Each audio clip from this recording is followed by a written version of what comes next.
shit.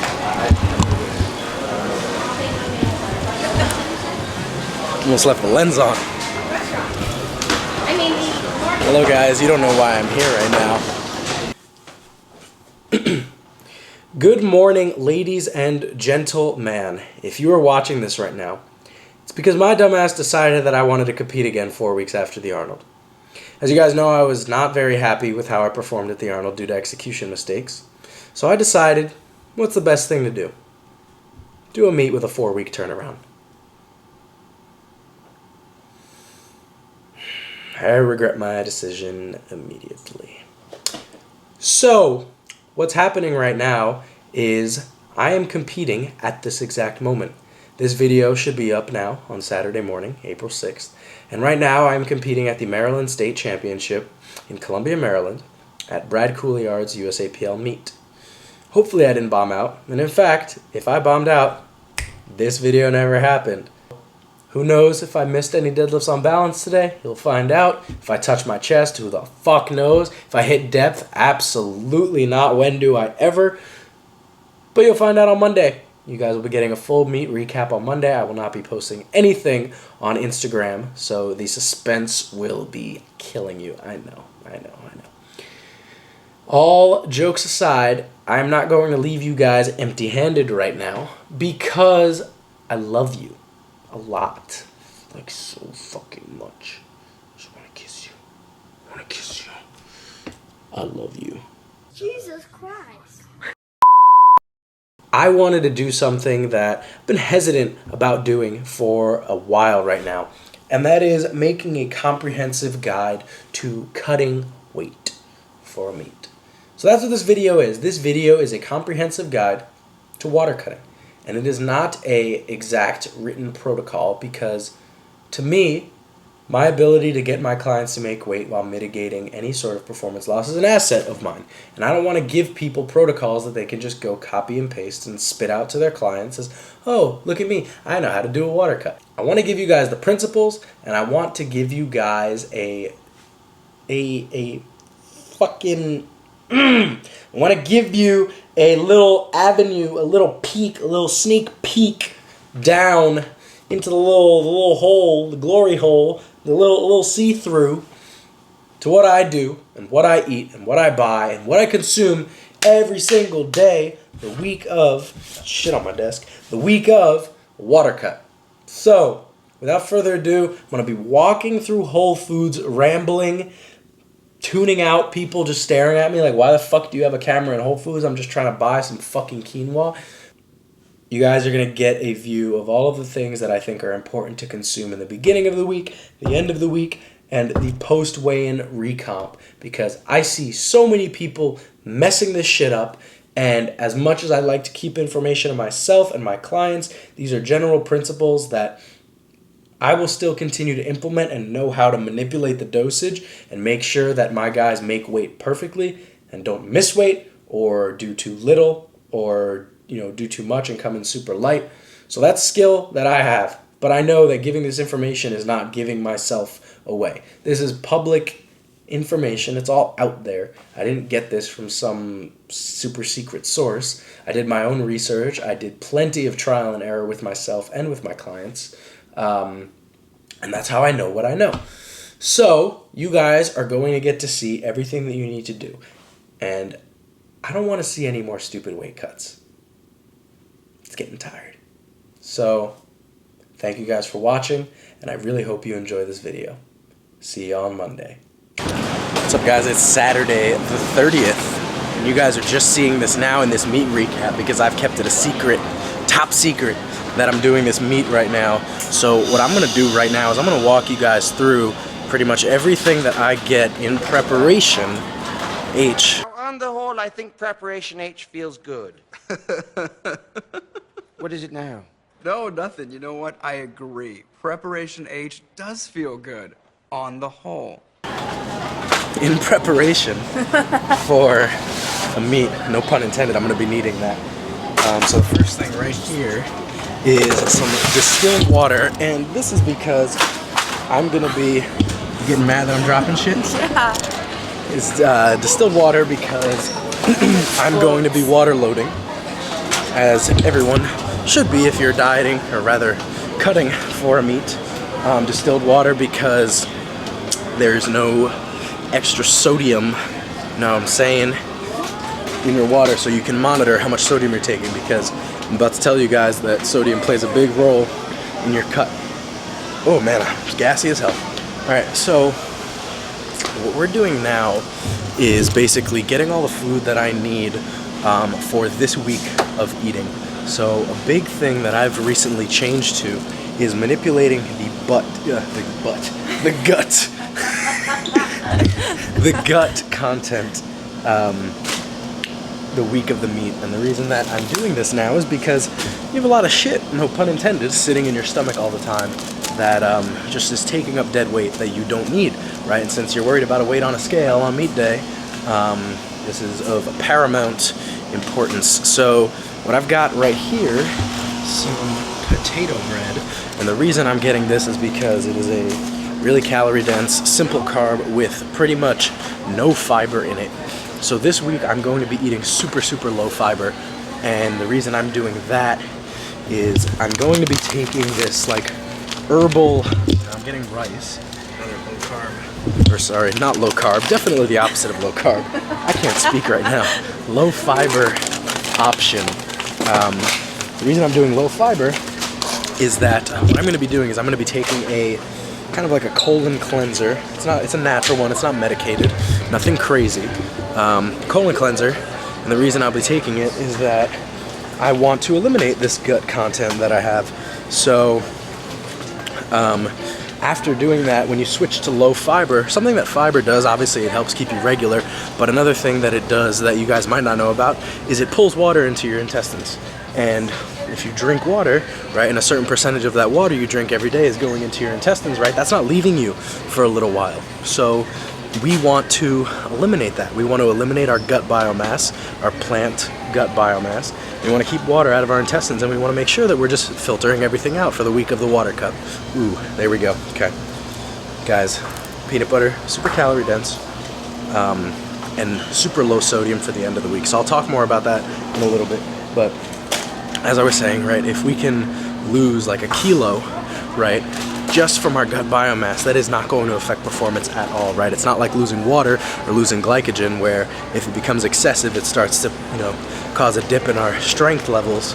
But if we lose just dead mass like that, then we're in business, right?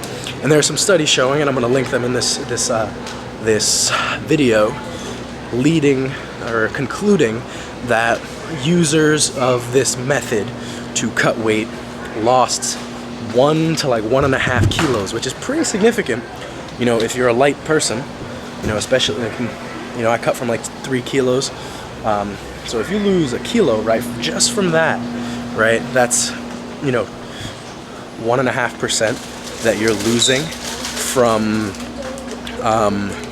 you know, non-functional mass. That mass serves you no purpose. So as I mentioned, I'm going to be getting really calorie dense, really low fiber food options for this cut, and I'm going to be eating those throughout the course of the week. So I got rice, got potato bread, got water. I'm going to be heading over now to get some liquid calories, because that's also going to be a really good source.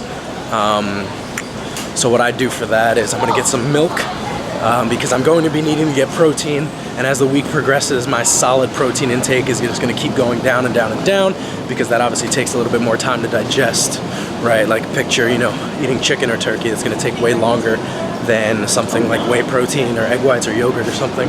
So get some skim milk, because my diet's super low fat, and you know, I'd rather eat more calorie dense foods when I get hungry, rather than, or not more calorie dense, rather more filling foods, than to just get my fat from milk as the week goes on. Yeah, so here's another thing. I'm going to be getting some chobani, because this is another easily digestible protein source. Can I get another one of those? Thank you. So really easily digestible protein source, and like I said, as the week goes on, I'm going to be cutting out all of my solid protein sources. So no chicken, no beef, no turkey. Probably just stick to egg whites, whey, and maybe a little bit of yogurt. And that's going to be the first half of the week. So to combine with my really high water intake, we also have to make sure that my sodium intake is really, really high during this time period. And since my water intake almost triples, I know it sounds crazy, but my sodium intake is going to double and almost triple. So normally I'd say I eat about 5 grams of sodium a day, usually because I eat a lot of processed grains. That's just really easy for me to get a lot of carbs in that way without disrupting my stomach by eating too high fiber.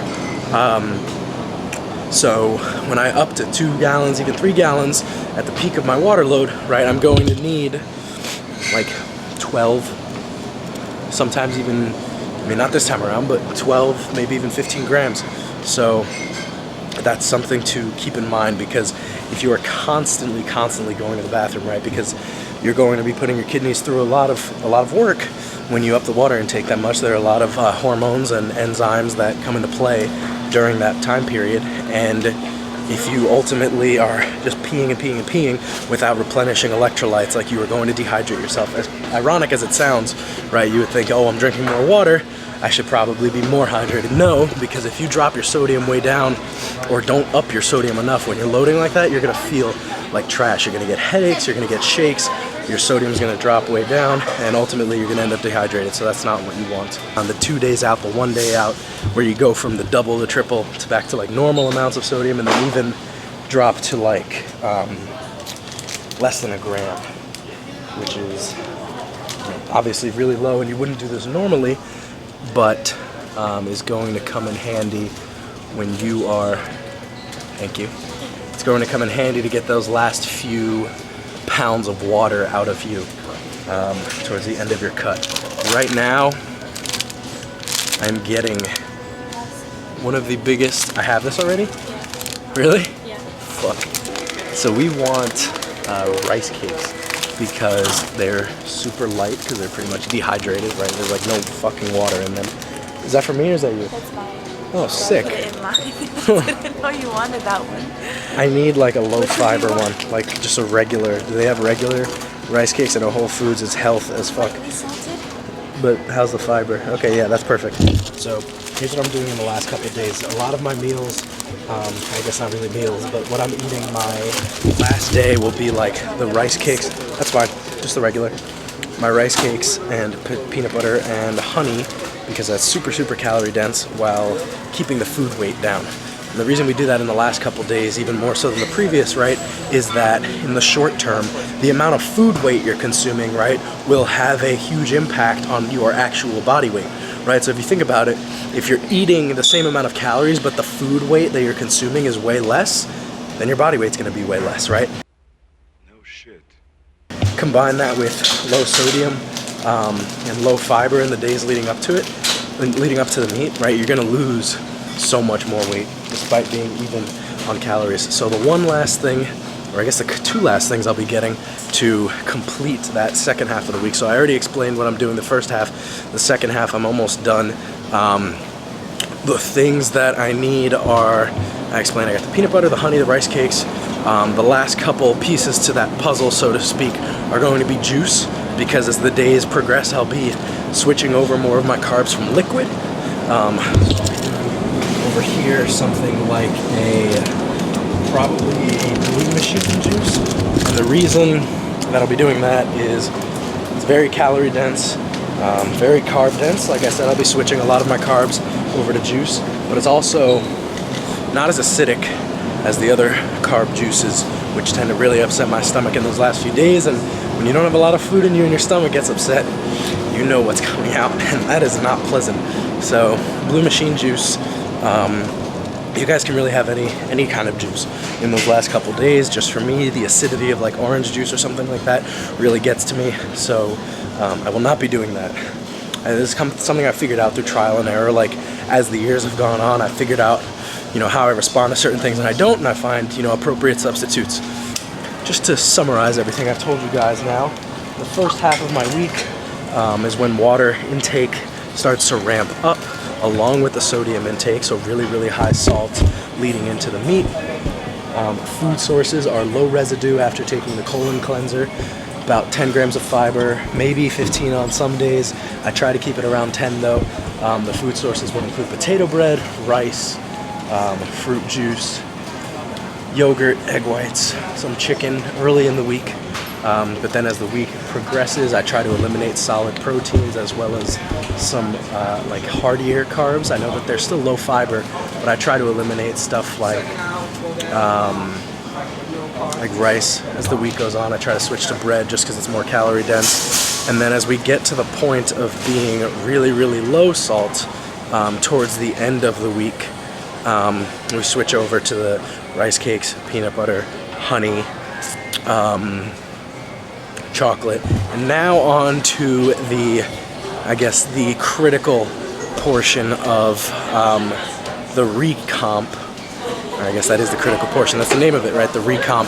The recomp after you weigh in is absolutely critical. So what I'll be doing for the recomp, as I mentioned, I try not to reduce my carbs pretty much at all during this cut. I'm a firm believer that with modern powerlifting training, that glycogen is incredibly important. And without it, we would not be able to perform the way that we do. Just wouldn't be possible. Powerlifting is not singles and doubles anymore. We do lots of reps, we do lots of volume. In my mind, it's hyper-specific bodybuilding. So carbs are super important. Everyone I know who's cut weight by cutting carbs, if they've had any considerable amount of weight to cut, despite the fact that they hold on to a little bit of water, because the glycogen holds on to water, you kind of deflate anyway the week of a meet just because you're not doing that much. The inflammation in your muscles goes down, you let out some of your water anyway. I think that's enough. But I've never known anybody who's had a successful meet feeling at full strength after, depleting carbs that much. So we won't be doing that. And the morning of the meet, as a result of that, I'll need a lot of carbs, but I don't need to go crazy. So that's, excuse me. So that is why I ended up getting the udon noodles. Super low fat, low fiber, very carb dense. It's super easy to just pound down a bunch of those with soy sauce after weighing in.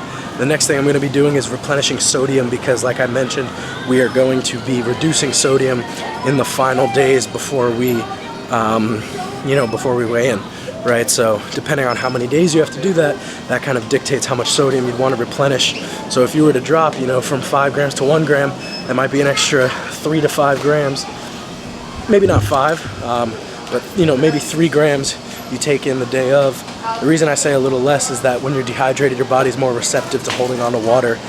It just wants to retain water when it's in a dehydrated state, so you might not need a perfect ratio, right? You might not need to replenish exactly what you lost sodium-wise, but you should get close.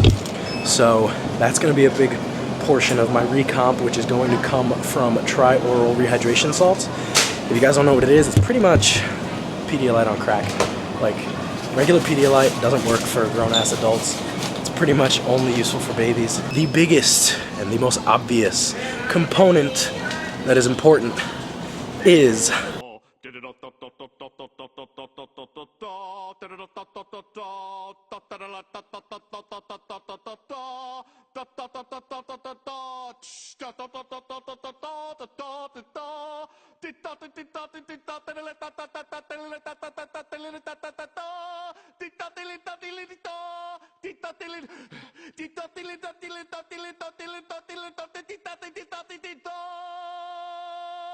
water.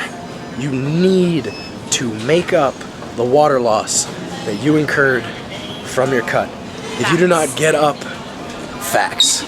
if you do not get up to your training weight after weighing in, or very close to it, you're fucked. You literally will not feel good if you are just drinking half a gallon of water and maybe making it a kilo above your weight class. If you're not competing at the weight you trained at, you're putting yourself at a disadvantage. And if you're not maintaining that as the day goes on, you're not gonna have a good time. You're gonna burn out. You're gonna be drained probably by the time you finish bench press, maybe even earlier. So just keep in mind that you have to keep that pace up.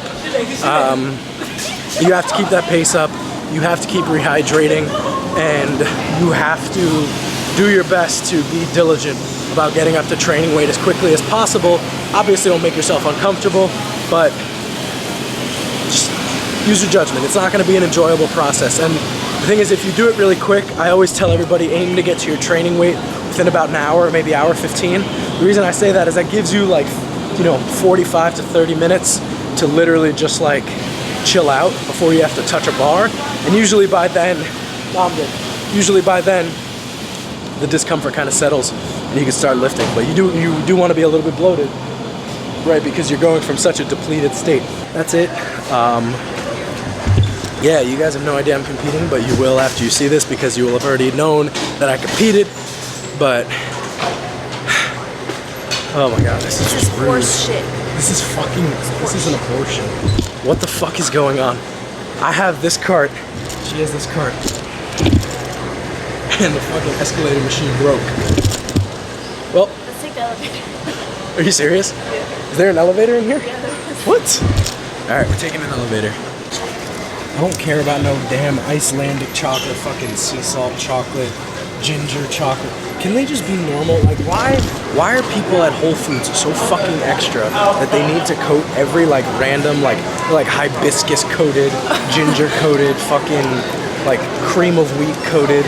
Like, why is there just no normal like milk chocolate, dark chocolate, darker chocolate, chocolate with peanuts? They can't be ginger. Look at this, ginger fucking crystallized chocolate. I quit. Goddamn liberals. We're gonna get in line right now, and I will get to talking about. Yeah, it probably tastes like shit. We're gonna be getting it to CVS, and I will show you guys exactly what I was talking about when it comes to a last-minute cutting tip to make weight. See you there.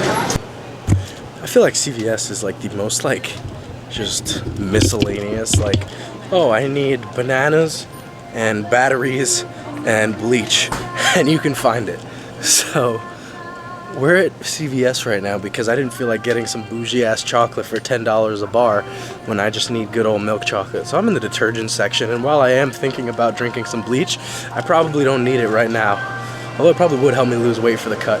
You want some Peeps? Yeah, Peeps are disgusting. Absolutely not. They're so gross. If you like Peeps. Oh my god, they have syrup ones? That is vile. I'm gonna throw up. But I'm looking for the final stone to the gauntlet for you guys right now in terms of making weight. And I don't know where it is, so I'm just wondering. We're gonna find it, and I'll come back to you guys. I finally found it. It was literally right in front of my eyes. So the final key for making weight is Jolly Ranchers. Jolly Ranchers are going to be key. And the reason I say that is in terms of getting off that last pound, or even a full kilo if you're ambitious. In terms of getting that last kilo off, I'm going to rank for you guys how I recommend getting that last bit of weight off. Like the morning of, you see that you're a little heavy. You're like, oh shit, like I might not make it.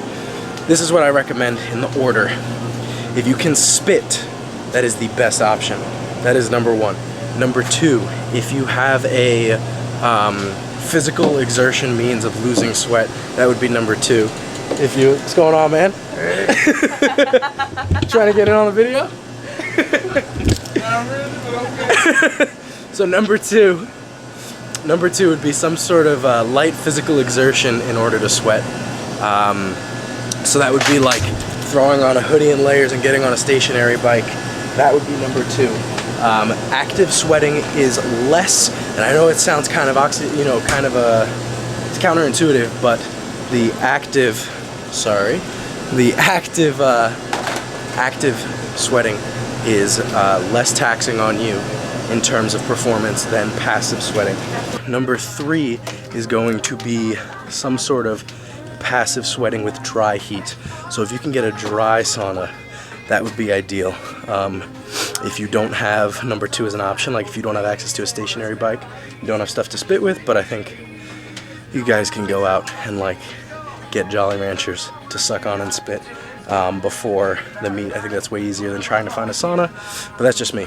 So that's number three, some sort of dry heat. The third would be a wet sauna, so like a steam sauna. I think this is kind of starting to, obviously if it's a little bit of weight, you're not really going to dip into your performance, but that would be my less recommended option. And then the final one Number 4 that I don't recommend to ever really use, unless it's your last resort only option, is a hot tub with Epsom salt. Hot baths are super taxing. If you sit in a hot bath, the mechanism by which you lose your water weight, just that diffusion of water through your skin, is really rough on your body when it comes to losing that weight and expecting to still perform well. So that's my ranking, guys. This is something that most people don't really know, or maybe some people know but don't really have a comprehensive sort of ranking for it. But that would be my ranking. Number 1, spitting. Number 2, active sweating. Number 3, passive sweating in a dry sauna. Number 4, passive sweating in like a steam sauna or something like that. And then number 5, if you have no other option, hot bath. It is now Friday, April 5th. So we're about a week or so past what you guys just saw in my instructions on kind of how I approach water cutting and water loading and that whole process in terms of making weight for a meet. I really hope that video was informative. I wanted to give you guys an insight on like what the actual details were in terms of what you're going to buy. Me giving you guys some sort of protocol is not going to help that much because everybody loses weight differently. Everybody has a different amount of weight to cut. So that's not what I wanted to give you guys. Rather, I just wanted to let you guys see exactly what it was that I was getting, kind of my thought process behind why I get everything that I get, and hopefully in the future you guys will have more pain-free water cuts. My weight is sitting a little bit heavier than I have in the past. I'm currently sitting right now at 85 kilos, which is usually about a kilo heavier than what I go to bed at for meets, and I'm expecting to wake up about a kilo heavier than the weight class. So I'll probably be 84 kilos when I wake up in the morning, which is heavy, but it's okay because I have my Jolly Ranchers ready to go, which was the secret key that I mentioned to you guys, and they're gonna get to work. They're gonna work hard for me because I gotta make weight. So right now, like I said, I'm 85 kilos, packing everything up. The meet is in Maryland. It's the Maryland State Championship, and I'm really excited because a lot of friends of mine are going to be there. Just like every meet that I go to, there's a bunch of my friends there. So I don't even know what I'm saying. I'm just hyped in general. I love being at meets just because of the community. Honestly, it's awesome. That is all I have for you guys. Hope the video was informative.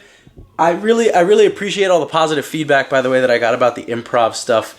It's only like a 15 or 20 minute skit, and people ask me like if any of it was scripted. Like, no, none of it was scripted. That's like the whole point of improv. So nothing I did was scripted at all. It was all ad-libbed, and I appreciate you guys thinking it was funny. I was watching it back, and I was just like, oh, there's like so many, there's so many things that come to your head that you could have said. Like when you're watching it again, you're like, fuck, that would have been good. Fuck, that would have been good. But you only have that 15 to 20 minute window to like, it could be so hit or miss. You know what I mean? Like you walk out there and you got to be open-minded. Like if you're not going to be good at improv, but you can walk out there and you could just like, you could get a line that kind of throws you a little bit. Or you start some sort of object work or walk out with a certain demeanor that your partner doesn't pick up on, and then it kind of just like, it's like a curveball. Like you're like, oh, I came out angry and they think I'm scared, and it's just, but I think it went pretty well, and I'm always a hard critic on myself, but I really appreciate you guys giving me all the positive feedback and support. It means a lot. I'm really excited to start showing you guys more of that theatrical side of me. So a lot of that is coming soon. Don't forget to like, don't forget to comment, don't forget to subscribe, do whatever you gotta do. I'll see you guys in the next video, which will be Monday, my meet recap. Hopefully I don't bomb. Knock on wood. Have a good night. Remember, no bad days.